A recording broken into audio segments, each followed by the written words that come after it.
Эже жокпу ошондо? Ким? Махабат эже келген жокпу? Махабат эже келген. Махабат эже чакырбайсызбы анда?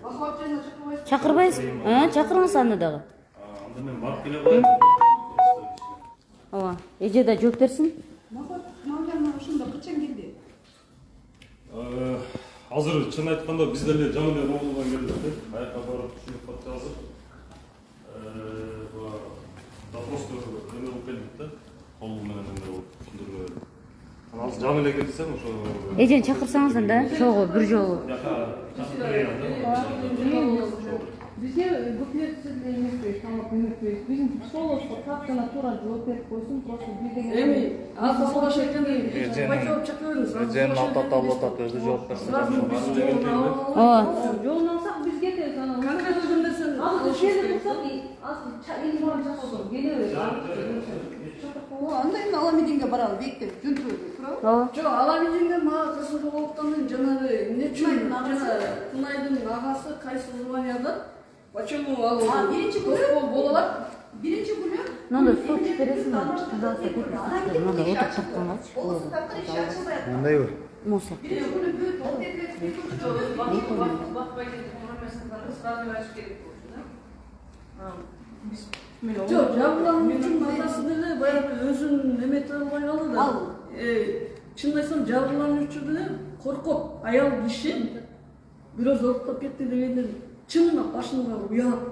Бул жерде эчкимдин аты ойлоп болот, түз эфирлер кетип атат. Жабылган үчүн эле. Ооба, түз эфир кетип атат азыр эмете эле. Эчкимдин аты ойлоп. Атасы. Жо эми жабырлануучу. Конечно, атасы айтат да, атасынын ичинде эмне болуп атканын булар каяктан билишет. Жок, булар өздөрү деле билишпейт. Булар өздөрү деле чынын айтсам, булар да бир чет карап келгенде булар да жабылуучу.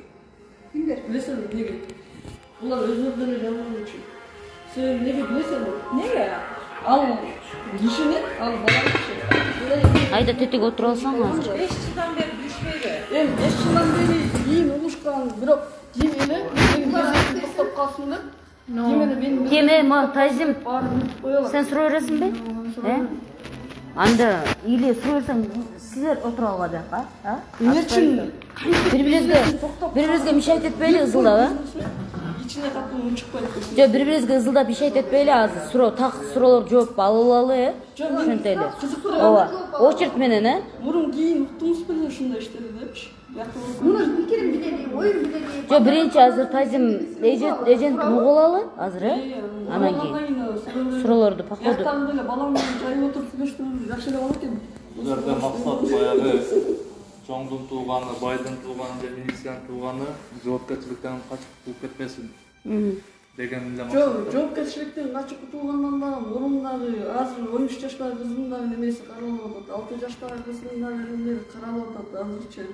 Ошонун Урматтуу Facebook колдонуучулар, урматтуу мекендештер, азыр биз кайрадан Алтын казынага келгенбиз. Азыр Ту медиадан, силерге кайсы эле Тазим?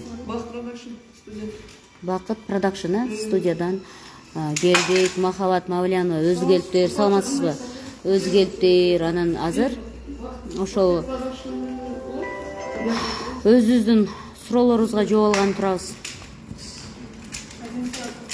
Бул жак ушул жердин администратору Ринат деген бала экен, кече таанышып кеткенбиз. Ринат, Махабат Мавлянова. Бул жака түз эфирлер кетип атат. Туура жана так очередь менен суроолоруңуздарды берип, ар ким өзүнө керектүү маалыматтарды алып алсаңыздар. Ооба. Биринчи бул кайсы медиадан, Тым медиадан дейсиздерби, сиздерди да, сиздердики.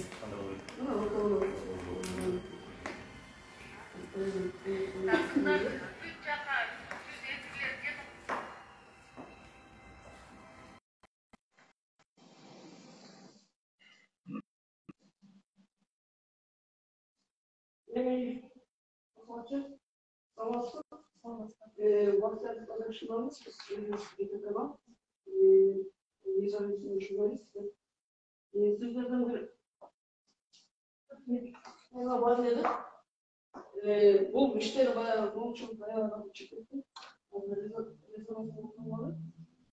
Сиздерге суроо берип айткан болчу, бул баланын 5 жылдан бери иштеп Dışmanları işletilip benim çok neyse dışmanları olup falan da 3-4 kız bakıyor. Çekmeyin bana çıkmadı. Geçti. Ben bu bir bakmaz. Ayrıca var. Zamanı olsun olmadı. Biz korktuk ki.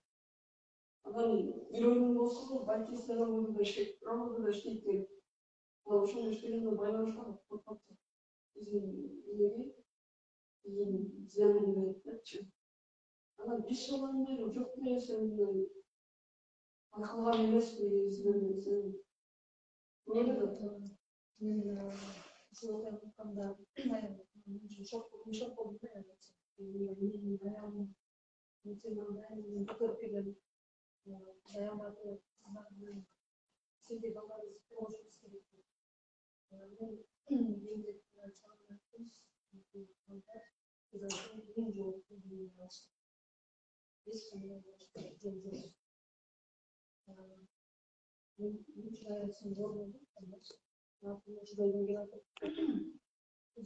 Каттыраак сүйлөшпөйчү. бұл жаққа түс келдім азаттың үстіне келатыр. Мына 15 жылдан бері мен қонақта жүргенде бұл жаққа келгенде өздері іштетіп өздері басқарып алған. Bu ballardan kança söz isteyeceğimi bilmiyorum. Zaten eskisi tanımayın da. Ballardan tanımasın da. Tanımayın. Tanımayın. Onun üstüne pandemiden beri de yaşlı bir ortamda belirli bir masada sınavları da konuşulanlar yapacak bir boşa işte Şöyle nasıl işte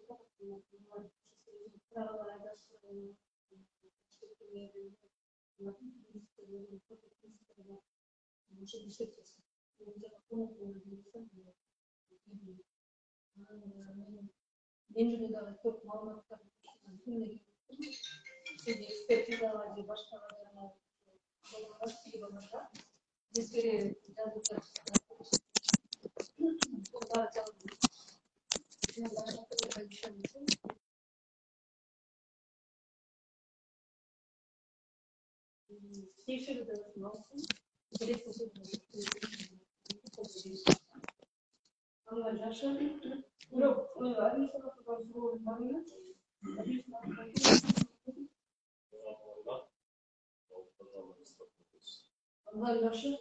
Onların bir ballarla bir sonra hoşlanın da geçeriz. Bizim konuşup koyacağız. Administratörü olmanın için sizin canınızda, kaliganızda. Yani 5 yıldan beri kayıt uşularının biri. Yok demesem ilçe gibi ne lafı Yeni bunda ekende son Yaklaşınca bunlardan yaxşı işlerin var olduğunu sesleri de kayıtlandırdım. Siz de dersiniz. Hatta gelen kayıtlarını bizi tabii bize gitsek boş boş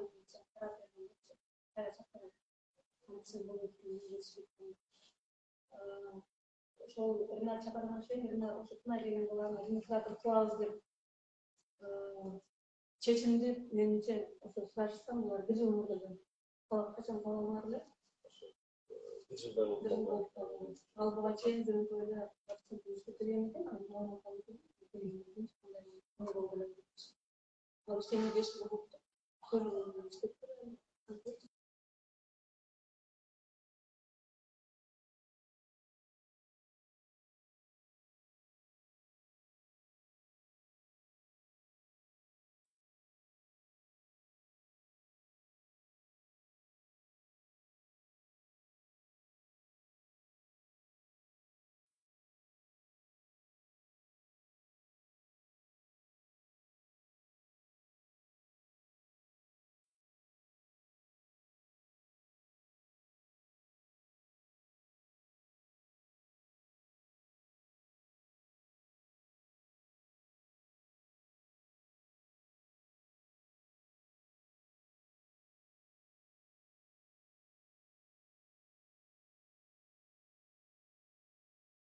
келгенде ашып 100 жыл болду. Ол баке билене өскен. Что затем бізге смс арқылы, инстаграм арқылы, табыштар арқылы шыққан бар болды. Мен ойлаймын, жаңа сөйлеп айтыңыз, Биз тура берсек болобу? карточканы кереги жок да. Ушул кафенин иштегенине баш аягы канча жыл болду? Анан сиз Ринат канча жылдан бери иштейсиз бул жерде? Бул алтын казанын ачылганына 2004 жылдан бери иштеп алтын казан рестораны. Анан кийин мен бул алтын казанда иштегенде кыскартып болуп, 3-чү жылдан бери иштеп жатабыз. Эми арага болот деп 1 жылда, 1 жылда сыртка чыгып келдик. Ошо анан ошо администратор болуп иштеп жатабыз. Мындай көрүнүш бизде деген чын айтканда кыздар балдар биринчи жолу болуп атат. Мындай нерсе. Мен ошо билгени ошо 2013-төн бери иштеп жатабыз. Ошондо канча жыл кетти? 9 жыл болду. 9 жыл арасында мындай нерсе биринчи жолу болуп. Эми чын буну кандай эмне деп айталы дейм азырчы.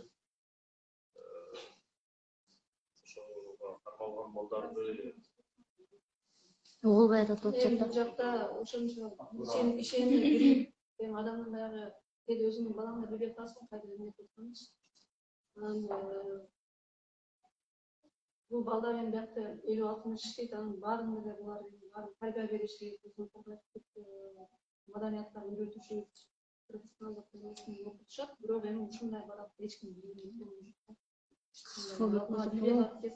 Адамдык фактор экен. Бизден ушул махабат эжесиге терең ыраазычылык билдиребиз, как айым катары өзүңүз дагы туура түшүнүп аткандырсыз. Бул жерде ар бирине жан сөзү менен сыздап азыр биз аркылуу дагы толтура суроолорду бергилери бар. Мынакей эфирде да аябай суроолор жүрүп атат, бирок биз ал нерселерге жооп берген жокпуз. Себеби эми биз сиздер менен алекпиз азыркы учурда.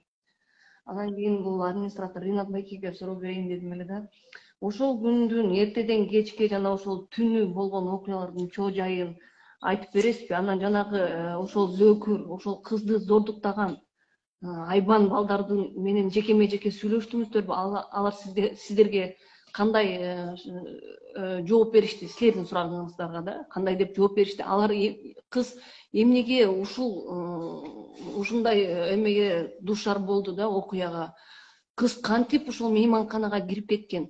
Мейманкананын администратору эмне үчүн 16 жаштагы секелек кызды алып кантип ошол мейманканага кирип кеткен? Эмне үчүн киргизишти? Кыз кандай абалда кирген? Ошол жана дары ичти деп атат. Анан жанагы тигинин байкеси милиция экен деп атат. Ар бир сурооду жеке бере бербейм. Бардыгын окуянын баштан аягына айтып бериңизчи. Сиз бул жөнүндө маалыматыңыз бар экенин биз билебиз. Эми бул мындай болот да. 6-сы күнү бизде банкет болот. 300 кишинин тегерегинде. 300 кишинин тегерегинде банкет болот да. Банкетте баардыгыбызды обычный күндөгүдөй эле иш болот да. Күндүк кылган иштер, процесс, рабочий процесс. Чотурак сүйлөйсүң, биякта урунган жок. Баары эле угулган жок деп атат да. Эме микрофон иштейт, иштеп атам. Жок, алар бияка иштейт өзүнүн. Этиле да. Эми бул жөнүндө айтып кетсек кандай болот? Бул жөнүндө айтсак, ошо 6-сы күнү банкет болду. Банкет баардыгы өз орду менен, бул менен өтөт. Андан кийин банкет бүткөндөн кийин ар бир бала өзүнүн дежурстволору болот, өзүнүн жумуштары болот. Мисалы бирөө стейшнди тазалайт, бирөө дагы кабинеттерди практикага алып барат болсо, ошол ар биринин өзүнүн дежурстволору болот. Ошол дежурстволорун бүткөндөн кийин балдар чыгышат, кетишет. Биякта бизде первый пост деген бар. Ошол первый посттон кирип атканда жазылып киришет баардыгы. Саат канчада кирди, анан кийин телефонун чыгап кетишет да. Чыгып атканда кайра саат канчада чыгып атам, саатын жазып, анан кийин телефонун алып кетишет да. Ошол учурда белки биз эме кылдык, камераларын карап эме кылдык. Анан ошондо балдар, кыздар баары чыгышат, разбоско тургандар кетишет разбоско менен. Анан кийин бул мындай. Кеткенден кийин алар кыздар чыгып, жазылып чыгышат, чыккандан кийин кайра киришип, кыскасы биздин территориянын ичине кайра киришип, анан кийин ошол Эсентур, Тынай администратор ошо чогуу отурушуп, анан кийин ичимдик ичилген болот да. Ичимдик ичилген болот. Анан ал ичимдик ичилгенден кийин канча саат экенин точно биз айта албайбыз, убакыт сааты менен эле. Bir saat ya da yarım saat arasında olsaydı. Ошол учурда кандайдыр бир эме менен булар отелге киришет да, анан кийин ошакта токтотту. Кыскасы ушундай эле. Кызды кантип алып киришкен ал жака? Бизде ошол камера отель ичине калган экен ошол күндөрү. Ошол күндөр эмес, бир мага бүгүн маалымат беришти, 30-июлда бир эме күйүп калган экен, анан алмашкан эмес. Баары жалпыбы? Бар. Калгандарында ошол маалыматтар бир аз бар. Кайда басышканын баарын алып кетишти, математикада. Тергөө органдары анын баарын берди. Баягы керек болсо баарын менен даярбыз. Бирок эң өкүнүчтүүсү ошол жагы чыккан. Дайырышып такыз жообуз бар. Анан дагы экинчи суроо, жанагы бермектейбиз. Сиздерде старший ассистент. негизи ошол. Ким ал? Биякта ким болуш керек өзү? Бермек кадимкидей эле официант кыздардын арасында да бермек. Ал бермет канча болду иштегени? Бул жерде көп болду иштегени. Жок, бул мындай да. Алтын ай. Июлдун бир ортолору менен келген. Хорошо.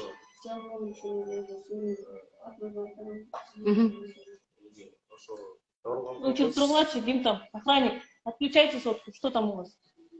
Музыканы өчүрүп койгулачы кыздар.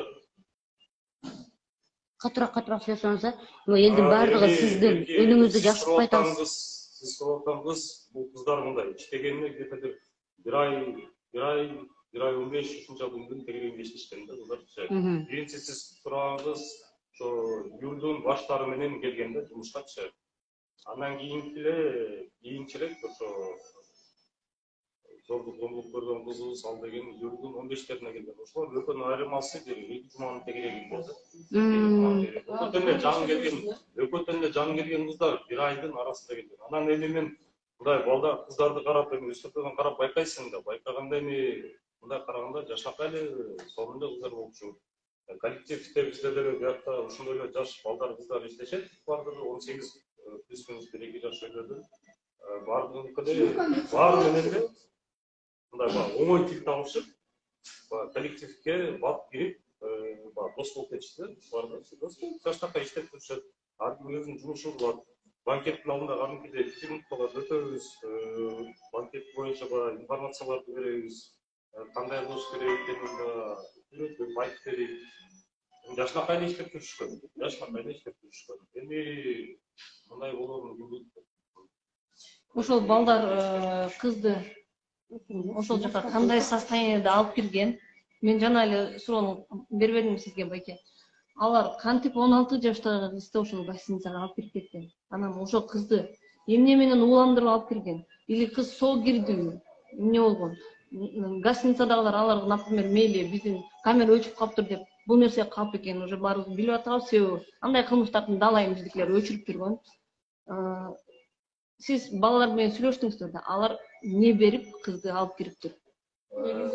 Ай, өчүрчү музыкамды. Не музыка койбой? Бул иштер негизи мындай болушу мүмкүн да. Сизге суроо берип атышат. Эгер подкастты биз студиядан суроо бере алатчы, каалагандай ойлойм. Байке, тиги жанагы бермектейбиз балдардын жанына жүргөнбүзчү. Июлдун ортосунда келсе, себеби десе мурун жазгандар, SMS аркылуу, Инстаграмга жакын болобуз, жазгандарчы. Булар айтып атат, мурунтан бери ошобуз кызларды алып келип жүргөнбүзчү. Андай жатыр болсо, мурунтан бери алып келип атса, значит, 4-5 жыл болгондор. Жоқ, мындай да еке. Бұл деген шынын айтқанда жалған маалымат. Сол тармақтарда эми баягы элдин оозунда элек жок деген бизде Кыргызда жакшы бир макал бар эмеспи? Анан кийин мындай экен да, ар ким анан кийин сиз сурооңуз ошо июлдун баштары менен жумушка келген деп мен тактан айтып бере аламын да. Буга чейин иштеген эмес да. Ошо келгенине бир ай же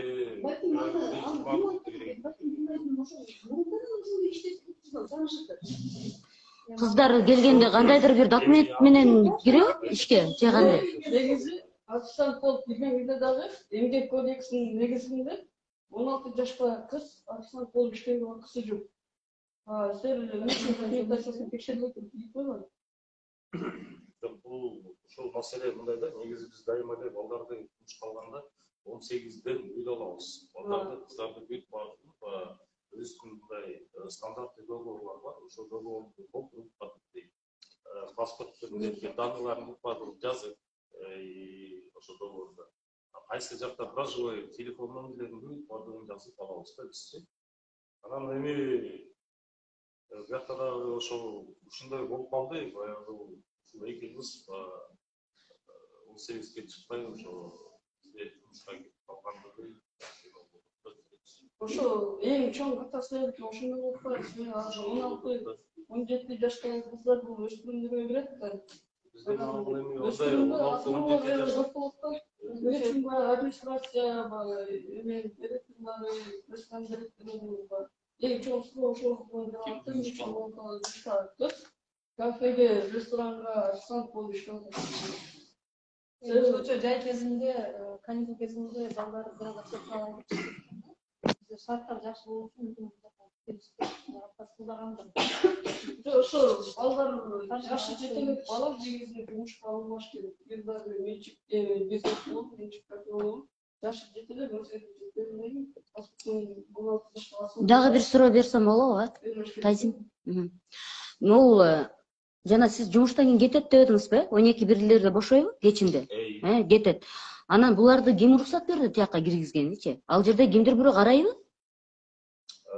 Кече могул жерде охранаңыздар киргизбей биздин колдорду кайрып, бизди кыйкыртты да.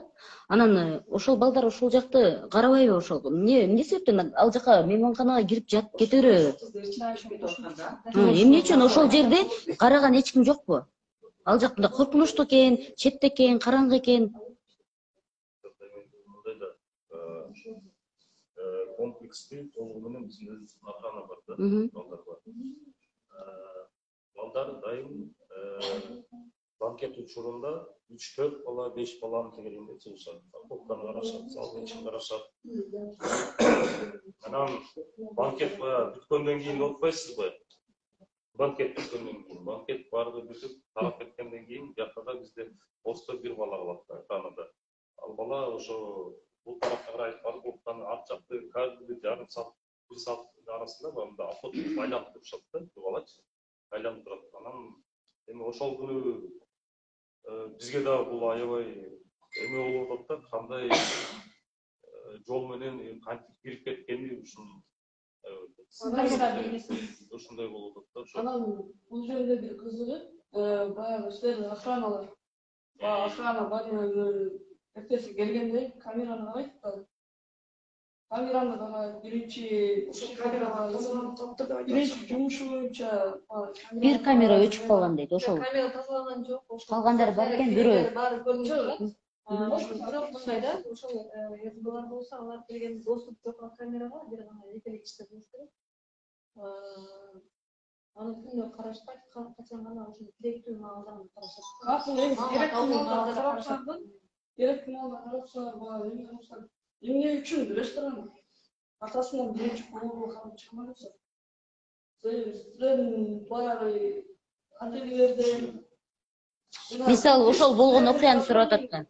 Сиздер биринчи билдиңиздерби же аларбы? эмне үчүн эме кылабыз? Силер өзүңөр айтып чалган жоксуңар.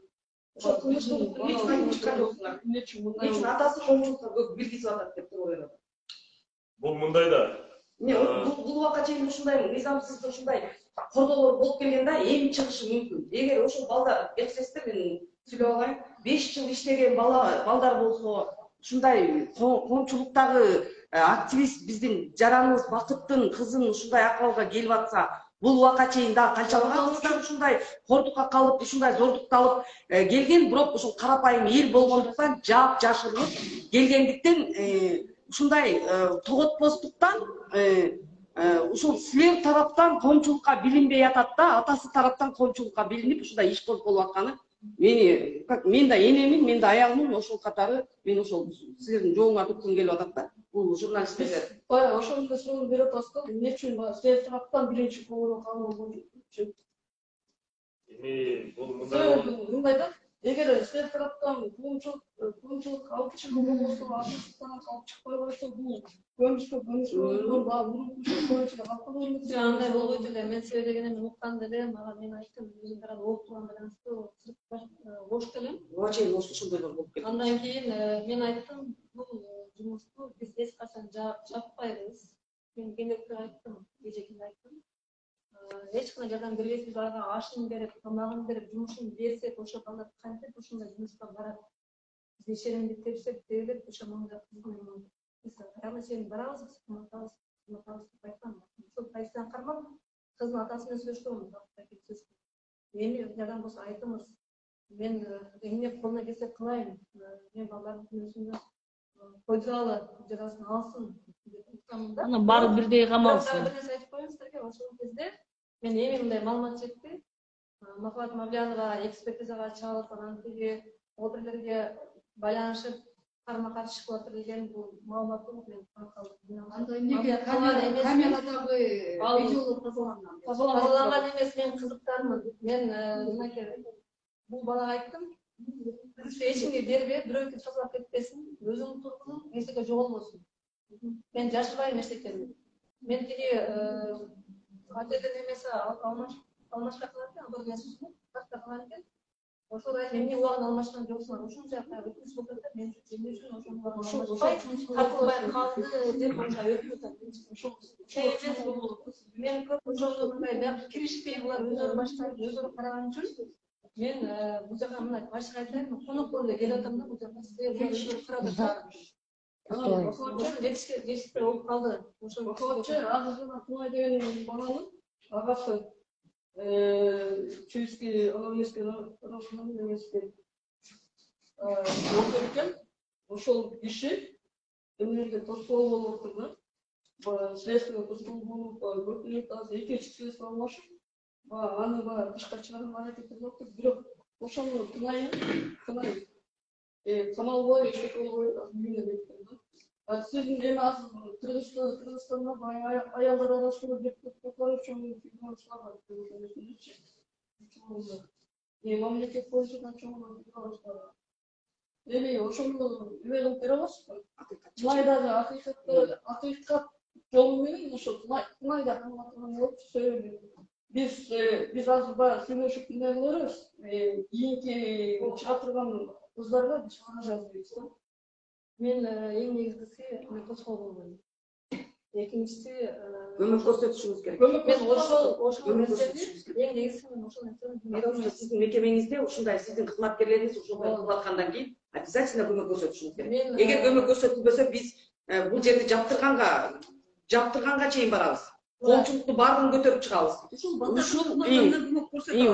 мына башында айтып кетим. Ушул мына сиздин мекеме ушундай сода кафеңиз, чоң рестораныңыз болуп аткандан кийин, ушул жерде иштеп аткан кол алдыңызда кызматкерлер ошондой ишке барып аткандан кийин, ошолор агасы милиция болобу, атасы милиция болобу, жазасын алганга сиз ошол экс депутат катары ушул иштин сиздин мекемеңизде болуп аткан катары жоопкерчиликти мойнуңузга алып туруп, ошону көмөк көрсөтүп, жазасын алганга сиз жардам беришиңиз керек. Эгер жардам бербей сырткары кетсеңиз, анда коомчулуктун ошол эле ата-эненин убал соогун өзүңүздүн да балдарыңыз бар чыгат. Ошолордон дагы Кудайдан коркушуңуз керек да.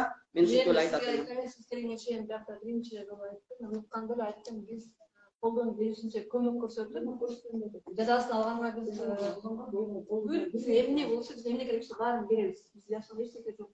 Баарын беребиз, материалдуу эме болобу баарын беребиз, көмөктөшөбүз. Бул убакта мындай случай болгон эмес беле? Буга болгон эмес. Аркасынан чыкпайт деп кепилдик бере аласызбы ушу? Азыр бир ызычуу эме чыкканда эле кайра аркасынан ушундай ызычууларды баягы элдер кайдыгерлик кылып, коркоктук кылып, ушундай ызычууларды жаап, ушундай бийликтин, байлыктын негизинде жаап жашырып келген ызычуулар азыр аркасынан чыгып атат да. Мисалы эле ошол аскер кызматындагы биздин кызматтагы өлтүрүлгөн балдардын аркасынан азыр көптөгөн ызычуулар чыгып атат. Эртеңки күнү сиздин ушул кызматкерлериңиз дагы ушул официант кыздарга болобу, клиент кыздарга болобу ушундай зордук, зомбулук кылып, зордукталган ызычуу чыкпайт деп кепилдик бере аласызбы? Мындан кийин болбойт экен. Буга чейинки болгон окуяларга деле. Буга чейинки ишмердүүлүгүнө ушу 5 жылдан бери иштеп атыптыр ошол балдар. Сиздин мен бул рестораныңыз канча жылдан бери иштеп атканын билбейм. Ушундай случайлар болгон эмес деп кепилдик бере аласызбы дагы? Мындан кийин андай нерсе болбойт деп кепилдик бере аласызбы? Мен 2015-жылдан бери жогору айткандай эле ушул жака катарлы келип буларга доверительный управление берип койгонунда башкалар карап атат. Баягы адамга ишеним менен мамиле кыласың, көңүлгө бербейсиң. Жакшы иштешсин, жакшы болушсун деп сеним менен мамиле кыласың. Бирок баягы адамдык фактор, адам ичинде эмне бар, ичинде кандай айванчылыктар билбейт экенсиң, баарынча тура албайт экенсиң, окуй албайт экенсиң. Ошондуктан бага азырда уктум, ошондой фактылар бар болушу мүмкүн экен деп. Мен айтат элем, ошолор ошондой болгон болсо, анда ачык айтышсын.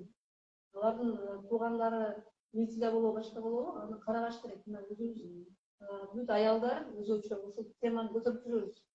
Мен кантип алар жапып жашаган, күн көрсөтөйм, андай болбойт эч. Анткени азыр эле коомчулуктагы милиция органдары 13 жашар кызды зордуктап, кайра ошол 13 жашар кыздын ата-энесин басмырлап атканын коомчулукка чыгып, мына биз кечеге эле Первомайский да суд, ошонун алдына мына биз ошол укук коргоочу, балдардын укук коргоочусу Назира Назгүл айым, фамилиясын унутуп атам, ошолор болуп биргеликте митингге чыгып ошол нерсени талап кылганбыз.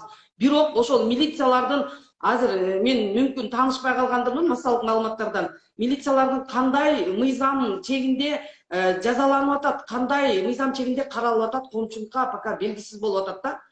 Милиция органдары ошол нерсеге барып аткандан кийин жөнөкөй жарандар кандайдыр бир крышаларына чиренип алып, кандайдыр бир байлыгына чиренип алып, кандайдыр бир ишенген кишилерине чиренип алып, ушундай карапайым элди кортоп, зордоп атканы бул биздин коомчулукта байма-бай келатканы, бизди как ушул жарандык активист катары, ушул мамлекетте элин жерин сүйгөн аял инсан катары менин да жүрөгүмдү ортуп келатат. Ар бир нерсе келечи, ар бир жерде зордуктоого эле милициянын байланышыбы болуп чыгат. Мына ар бир ачылды милициянын сөзсүз эле бул жерде милицияда таанышы бар же тууганы барлар кылмыш кылып калды азыр. Мисалы, жөнөкөй адамдын баласы кылмыш кылгандан корксо керек, бирок эмнеге бул тобокелчиликке барып атат? Анткени бул акмактардын бүт ошондой агалары иштеп, мына башында ошондой тумушчулуктары жашырылып жабылып келген, ошон үчүн дагы барып атат. Негизи бул бала бул жерде болобу, башка жерде болобу, бул канча кылмыш кылган бала? Ошончо кичинекей кызга мунун агасы Бети болсо, ушул Сунайдын агасы, Сунай Токтогоновдун агасы Бети болсо, бул эме кылыш керек. Муну бул өзү иштеген керек. Ишенгени барлар. Бул артында ишенген Ошолордун башталмагына берген башталып Футбол федерациясына аренага берилген деп айтып атышат. Ал эмне үчүн договор бересиз? Түзүш керек болчу. Алар деле отказ кылбайт, алганына кылбайт. Футбол федерациясы Өзбекстандын билбейт экен. Жок, кече. Ошон үчүн да кемеге аралашкан. Эмне үчүн? Акиме бар, досубуз бар. Siz жооп бербейсизби? Siz бул жерде. Балким ошо жакынына ошо балдар алып келсе керек да. Жок. Арендага ким берди ошол? Муктажда иштегенде болушу мүмкүн. Жок, эми канчалык арендага берилген чыкты да сиз жетекчи катары да сиз баарына жооп беришиңиз керек да. Мен просто конок болуп келип деп жоопкерчиликтен качпаңыз. Siz dagы бул 5 администратор бар деди. 5 тең ошол күнү турганда охранниктер бар жооп беришиңер керек. Сиз жетекчи катары качуудасыз менин билбейм. Бирок эне катары ошол өзүңүз жооп бергенге даярсызбы? Сизге дагы да ушул суроочу. Бул мындайда Мен негизи официалдуу алып караганда сообщество мен таандым, бирок башкармалыкка буларга керек болгонун деп андан кийин мен кайра алган жокмун. Жоқ, сізде баяғы Кимдин артында? Кимдин артында? Бизнес кимдин артында? Башка киши. жоқ, мындай да. Бул мага таандык, бирок башка киши. Бирок башканы башка кеп калган башкага тиешелүү футбол ойной бергенде эми баягы гостиницанын футболисттерге өткөнчө сиз да футболист эмессизби? Бирок жооп бериш керек да. Жок, менде бир суроо бар да. Мисалы, сизге жооп берет. хорошо. Макул сизге мектепке эмнеге үчүн 16 жаштан баштап деги официант жумушка алынат десем, як жооп берет дедиңиз. Камера өчүп калыптыр деди. Бияк жооп берет дедиңиз. Кишинин башы алмак болсо да бияк алмабы? Жок, негизи мындай да, устав боюнча директор ошентип барат. Директор Ошол ошол директор ошол директордо мыйзам чегинде чара көрүшөбү? Мисалы үчүн ошол директордун чалакылыгынан айынан 16 жаштагы кыз кирип атат жумушка. Директордун чалакылыгынан айынан тияктагы камера өчүп калып, ошону до сих пор алмаштырбай жүрүшкөн. Директордун чалакылыгынан айынан игилер гостиницага кирип, 1 сутка чардалап чыккан. Ошо кыз кантип кирип кетти? Эмнеге кирди?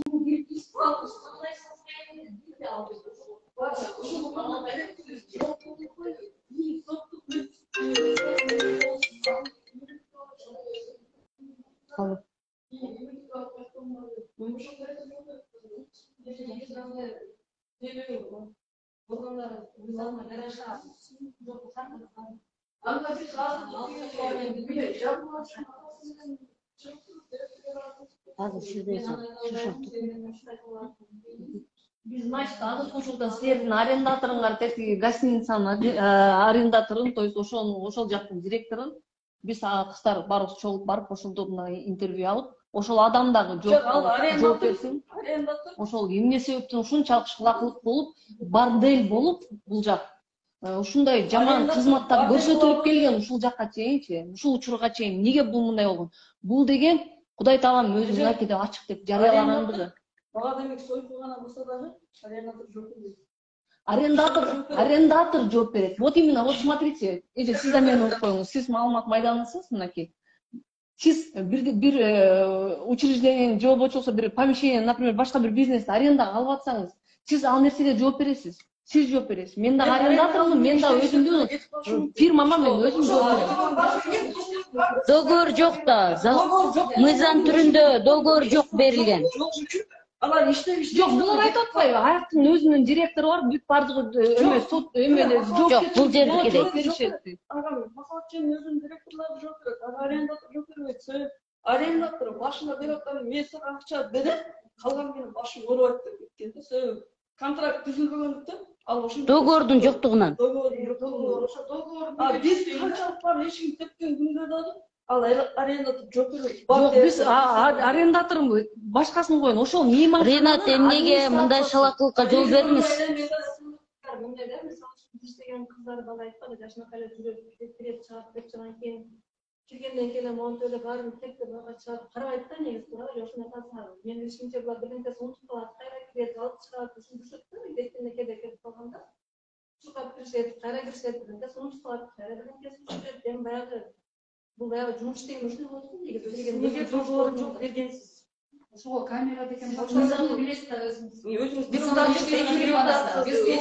Ошол жерде киши өлтүрүүлөр болсо эмне болмок? Эмне үчүн договор? биринчи очередь мыйзамды кыйнашыңыз керек. Сиз деген Администрация ошол нерсени булар карабай калганда администрация Рахабайте, эске чыгырайын да. Эмне үчүн баягы гостиницанын бир эле охрана бүт жакты карайт. Ошондо договор жок экен да. Эмне үчүн Ошо шалакылык болгон да. Гостиница футбольный федерацияга берилет дагы договору жок берилет. Sen ayakta ошол эме футболчуны бирөө манят берип биши өтүрүп кетсе дагы ал арендаға алған бишик өтірбей сен сізге ақшасын берді ол бізген жоқ башы Эми темадан алыс кетпей, иштейличи кыздар. Темадан чыгып кетебиз. договор сіз тұрғылдан түзілген емес Мен ойлойм булардын дагы шалакылык түзүлбөй калат. Мен баягы адамдын факты. Мен мындай өзүнүн функциясын билиш керек. Туурабы? Ошону аткарбаган адамдын факты. Дагы эле баягы шалакылык. Махат эже айтсаңыз, бул жерде ошондо ким жооп берет? Сиз жооп бербесеңиз, бул бала администратор болсо. Эгерде юридикалык жактан караганда, мен соучредитель. Уставда директор шаянат ошол киши жуктан жок. Ошол директоруңуз ким? Директоруңуз барбы азыр бул жерде?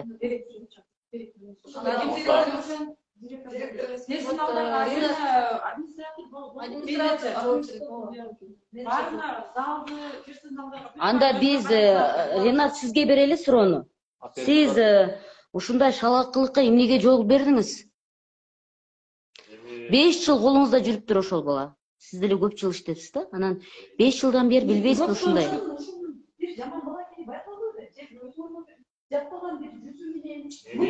Договору жок, арендага берипсиз. Сизге ишенип берди да бул киши. Договору жок, арендага берипсиз. Алар эмне кылып атат, ишиңиз жок. Ал чет жакта экен. Балким ал жакта мындан башка зордуктоолор болуп аткандыр, мындан башка нерселер болуп аткандыр, ишкенчилик мисалы. Ал жака киргенден өздөрү билет да. Балким башка кыздар зордукталып аткандыр. Бул жерде иштебеген кыздар. Ал жак пандемия болгондон бери жабык турган. Эч ким киргенмен иштеген жок. Туристтер келген жок, эч ким келбей жабык турган. Футбол федерациясы берген экен ачыкты. Булар бир жумага кетишти, сборго кетиптир бир жака. Телефон чалып алышкан жок. Буюмдары турат экен дагы, бирок алар ошо бир жума ачып кетип калышты. Эшиктерин ачып кетип калышты. Футбол федерациясы өзүнүн охраналары менен келип караган жок да, туурабы? Охрана сиздердикилер да, туурабы? Охрана булардыкы да. Эми биз мындай юридик биз мындай келгенден келдик. Сиздерге баа неме кылдык. Анда биз эме боюнча акт түзүп, каламенскерге баа түзүм атасы менен чоң билишти. Биз администрацияга көчүп анализди. Ооба. Колдойм. Себеби бияктан биринчиден 16 жашта биз эч кандай документин бар, каралып, жашы жетелик жумушка кирип атат. Экинчиден нары жака келгенде администрация өзүнүн ишин так аткарбай, 16 жаштагы кыздар гостиница Бул жерде 5 жыл иштеген бала 18 жашка чыккандан кийин гостиница жөнөтүп Калган жок, он сейчас задержан. ошону бара жок, ошол мойнуна алып элек. Алып атат билбейм, пока азыр емиштер жүрүп атат, бир эле бала мойнуна алат, экинчиси албайт дейт, ошол өндүрүп атат. Администрацияны сотко бергенде толук укулушпайт.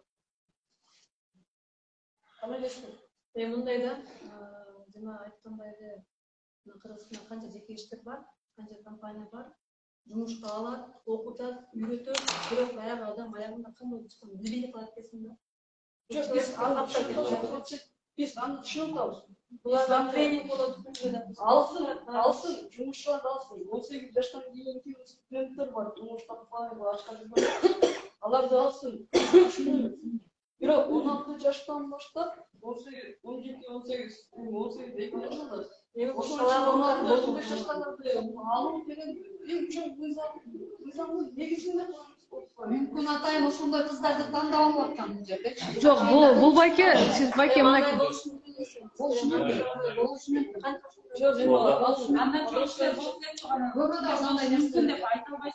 Жок, бул жерде дагы биз жол берип койдуңар силер, андан эме мындай кылалы. Биякта акыйкатчылар да отурат, баягы укук коргоочулар да отурат.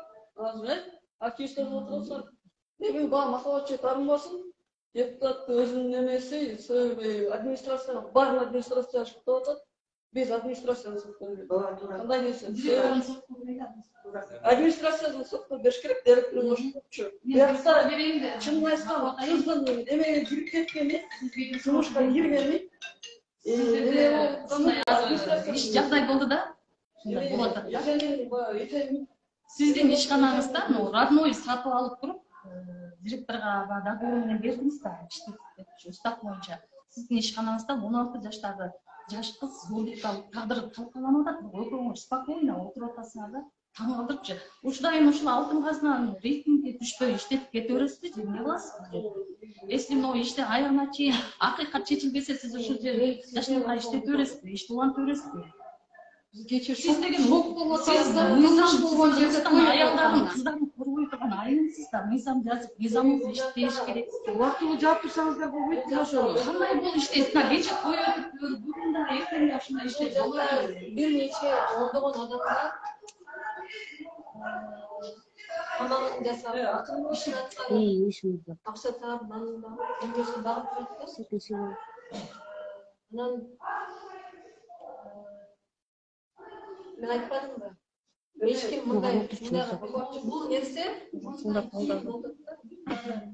окуйден кийин биз аны баягы милициянын 12 жаштагы Жок, сөз айылынан чыгып мына эгер бул алтын казына бул иштин аягы чыкпаса деле акыйкат чечим азыр иштетип бересиздерби? Иштетип мен ишенем, акыйкат чечим бул. Адамдар до такой степени байлыкка көнгөн, кечирип коесуз сөзүңүзгө аралашып. Ушунчалык байлыкка депутаттардагы, администраторлордагы, мынакей администраторлор айтып атасыздар, биз 5 жылдан бери иштешкенбиз деп. Кечирип коюңузчу байке, 5 жылдан бери силер бир тууган болуп калдыңар. Анан кийин эки бала ерунда, чынын айтайынбы? Эки баланы булар ерунда каматып коет, лишь бы бизнес сохранить. Так что ал нерсени күмөн санабайм. Мен оюмча мындай кабыл мен ойлойм эгерде тескери мындай эме болуп түз алып барса, жыйынтык аягына чыгат. Биз тараптан эч качан мындай тоскоолдук кылбайт, тескери. Мында аракет болгон жерде той кылбагыла. Кечеки элдин ошончолук ыйым аялдардын сызданып турганын көрүп туруп кечинде той өткөзгөн, бул элди сыйлабастыңар. Боло берет деген карапайым элди басылтып койгонуңар кече. Бул жапаңызды менен алгандар элди сыйлабаңар. Элге барып Энелер балдарын багып жүрөт. багып жүрөт. Мен ошо кылмыш болгон жерде той өткөзөт кече. Бизде ошол ыйлап кечечи. Мен как эне катары менин дагы жаш жете эле кыздарым бар. Мен эне катары ушуга аябай капа болдум.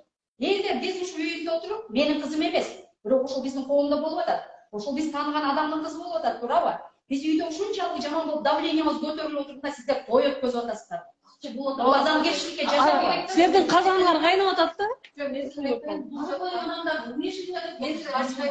Кылмыш болгон жер жабылыш керек. Эмне үчүн мыйзам каралган? Пандемия келди. Сиз макулатырайын, сиз биринчи жолу сиз мыйзамды сыйлашыңыз керек. Сиз жогорку жакта иштеп келдиңиз. Сиз билишиңиз керек ошол. Сиз азыр мына эме түзүлгөн эмес, ана мындай болуп калды. Сиз андайга доступ бербешиңиз керек. Карапайым билимсиз адам доступ берсе болот, анычы договор түзбөй калды. Сиз доступ бербешиңиз керек. Мен силерге айтам да, биздин бул жакта биринчи ондогон адам үймөсүн багып атат. Пандемия келгенден бери отель жабык турган. Жабык, эшиги ачылган кече 3 ай болду. Пандемия кезинден бери бул жакта отельде, ресторанда мындай соода деле болгон жок да.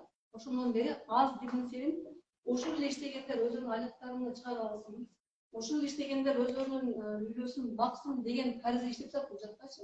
Адамдар ойлойт бул жакта жок, мондай жок, мындай келип караңыздар. Биринчи банкет болбосо бул жакта. Азыр мен өзүм да ойлоп жатам, ушул убакытта аягы бул ресторанды башка жакка, башка багытка буруш керек дегенде булар айтты, жок, биз иштеп турушубуз керек. Биз үйлөбүз багат алган 70-80 киши бул жакта иштеп жатышат. Bir bala ошону кылганын жазасын алсын. Эми мен бир суроо берип алсам болобу? Бири-бирибизди сыйлайбайлыбы? Мен дагы ошо аябай жаман болдум. Мен дагы ошол аябай Ренат эже, жок, баарыбыз жаман абалдабыз да. Сизге суроо берип алайынчы, мындай бир суроого так жооп берели, анан узак эмес, Аны бири-бирибизди сыйлайлычы кыздар. Мына азыр бул кыз бир апта бекер иштептир да, стажировка депчи. Мына жакта жазылып жүрөт. Бир неделя төлөнбөптүр. Өзү келгенде бир 10 эле күн болуптур. Анан 10 күндүн ичинде ошол болуп атат да. Венера. Ал деген аябай жалган маалымат берген. Кандай төлөнөт өзү? Деген мындай силерге ар бир баланын бу жерде мындай да, өзүнүн процент эмелери бар да. Мисалы жаңы келген бала мисалы бүгүн стажировкага келди деп коелу да, бүгүн где-то bir 300-400 тегерегинде эртең менен саат 11-12-лерге келет, кечки саат 8-лерге чейин, 9-ларга чейин маршрутта токтогуча иштеп, бизлер көрүп, 5 процессти көрүп, анан кийин кетет.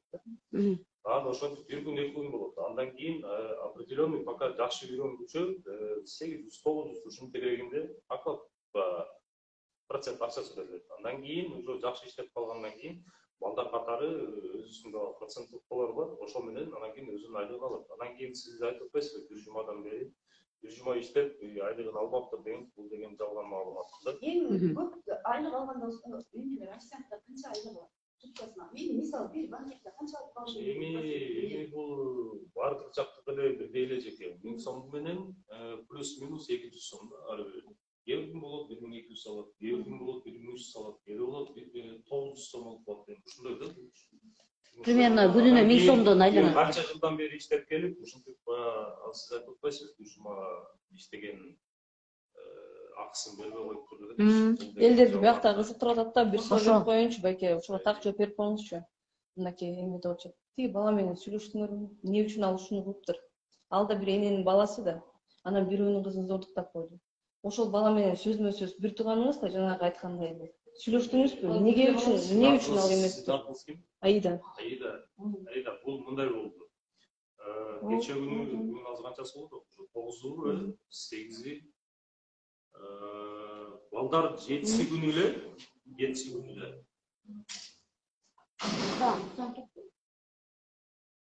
Алтысы болду. Ошо 7-си күнү, бүгүн мисалы 9 болуп коелу кыздар. 7-си күнү биз уже билип атабыз да, кечинде билдик да, саат кечки 7:30-7:30 тегересинде биз билип атабыз да. Кыздын атасы келип, ушундай болуптур дегенде анан кийин билдик да бизчи, ошондо билдик. Анан кийин эле ошонткенден кийин эле уже балдар алдабай биз залда иштеп, банкетти караш керек да, туурабы? Обслуживаниясын караш керек эки жагын. Анан иштеп жүргөндө эле ошо эки баланы роботко алып кетишти. Анан кийин ошондон кийин уже биз мындай толук кандуу уже сүйлөшө албадык да. Биринчи жолу мындай телефондон сүйлөшкөндө биз күнөөлүү эмеспиз, менин күнөөм жок деп ошентип айтып атышты да. Анан кийин мынакей соц тармактарда жүрөт, кайсы порталдан экенин мен точно эсимде жок. Ошо эсентур кайсы деп жылын баарын жазып моюнуна алды деп уже эмеде жүрөт. Бул кече ошо Махабатчы, жооп берди ошо экен. Биз жок, азыр мен жооп беребизчи. Биз кызыктарыбыз. Хорошо. Я суроо берейин. Жооп бере аласызбы? Биз баягы өзүңүз жарандык активисттер баягы журналисттер ойлоп жүрөбүз да. Сиздердин баягы эме болупчу. Булардын ичинде кызы жок болгон эли көрүн. Атамдар менен мен түшүнүп турам. Баарыбызда балдар бар, баарыбызда кыздар бар. Аны да түшүнүп турам. Аларды бар, кыздарын бар билебиз. Анан баягы бирөөгө кайгы болсо, эртеңкисине биякта той болот. Эми ошону уктандан кийин ушунча субсидия чыккандан кийин чоңойду уже Бул мындай да, атыңыз ким эле? Азим. Бул мындай да, эми силер дагы бул той ээлеринин өзүнө ошо ордуна коюп көрсөңүздөр.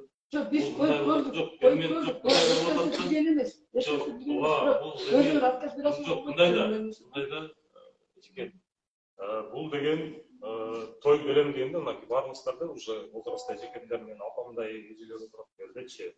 Баарыңардын эле биз бала катары келип кошубуз керек сиздергечи.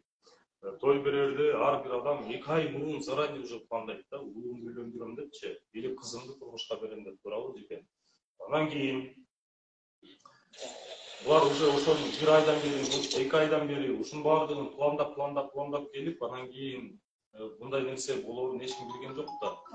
Болгон жок экен, билген жок. Мындай билген жок. Анан кийин азыр эми мындай да, азыр эми менде жылдырып койсоңуздар. Жок, ошо эми мисалы карасаңыз, бүгүнкү банкетти булар баардыгын жылдырып койду да, булар тойго чакырып койду, жылкыларын сүйлөштү, оформлениясы бар. Belki toyga alınan zapıtlar, içimlikler, bardıq çok tatlılar büt alınған da. Ana keyin bulardı biz kantip жылдырабыз, мисалы, элдердин коноктордун бүт бардыгын чакырып койду. Анан кийин ошондой эле кийинки 2-3 күндөн кийинки дагы боло турган пакеттерибиз бар да биздинчи. Анан алар да ушундай эле да, алар да өздөрү сүйлөшүп, тойлору уже мындай да.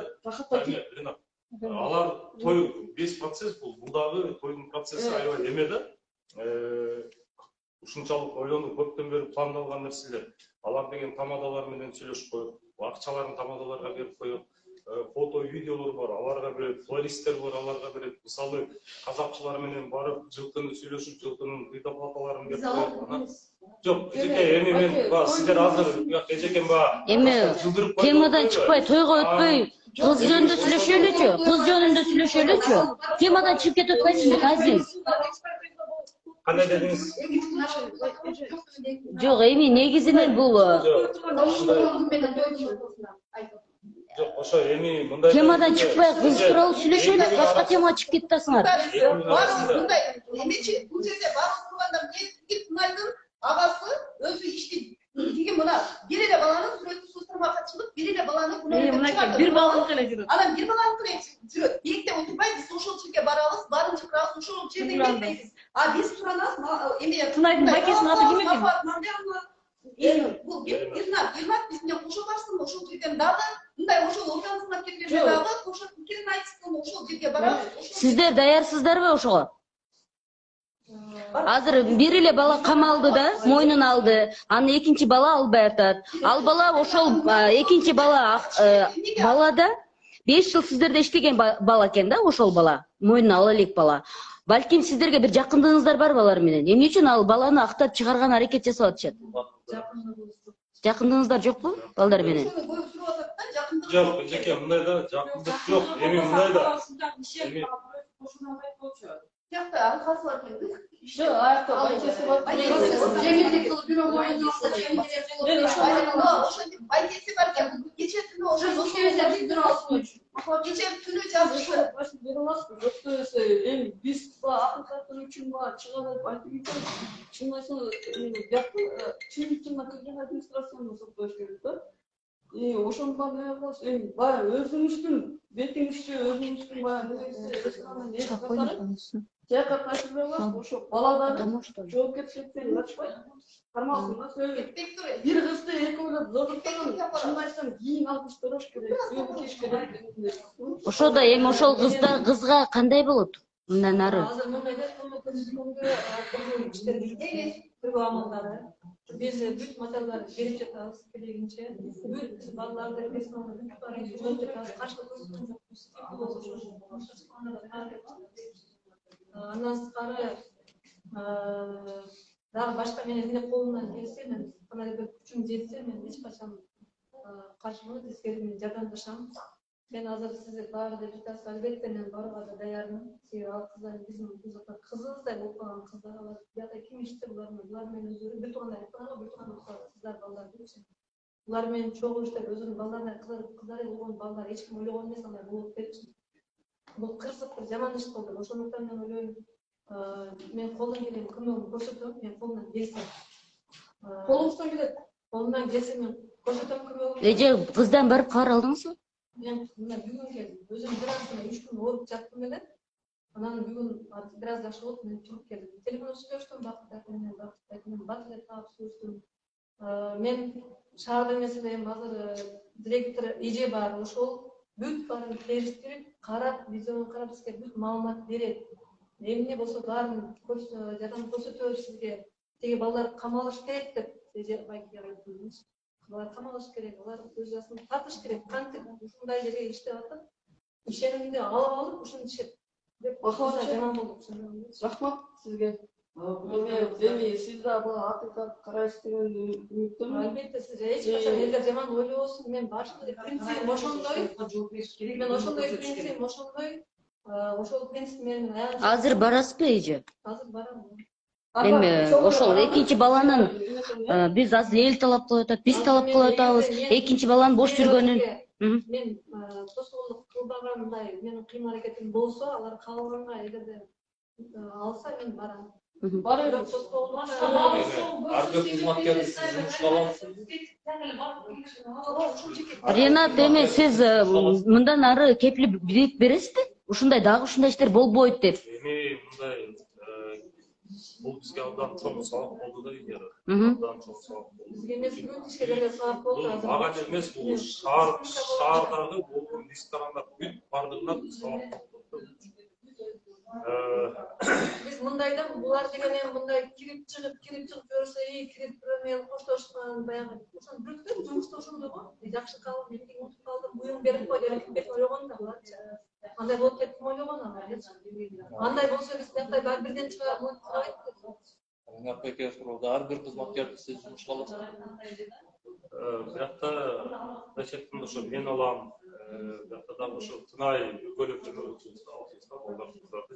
Жаш чет элек кыздарды сиз алгансызбы же ал? Чындап бул эки кыздыңчы бизге келип, анан кийин жашы ошо 18 жеткен экен, чынын айтканда мен деле билген эмесмин да. Сиз алган эмес. Жок, эми иштеп жүрүшөт, мындай жашы деле эме болуп, карасаң мындай чоң эле көрмөдү да. Анан кийин ал кыздардын келгенине деле мисалга июлдун бир жана жабыркаган кыз июлдун ортолору менен келди да.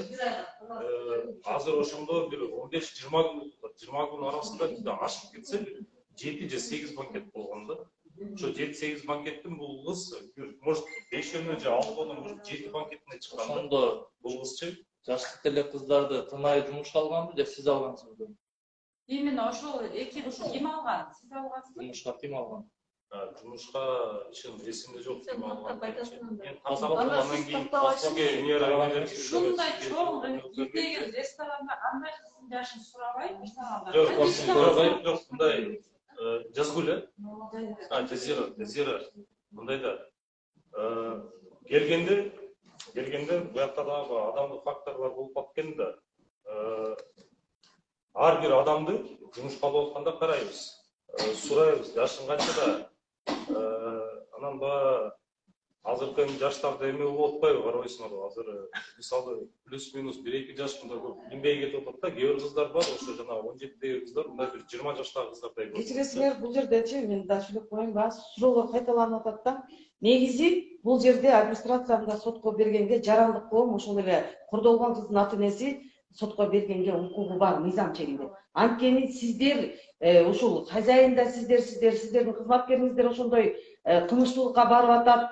И силердин охранаңар да болуп атат да, и договоруңар да жок болуп атат. Ошонун негизинде силер дагы жоопкерчиликти моюңарга алганга бул мыйзамдагы коомчулуктагы прямой айтканга укугубуз бар да. Эми сөздүн кыскасы биз тияка баралы, бул жактагы медиа эмесиндеги экен, анан кайра сөздөр кайталанып атат да. Жөөтөсүн карап албайт да, ал жашы. Документальный болот да. Баягы биз айтылып коюп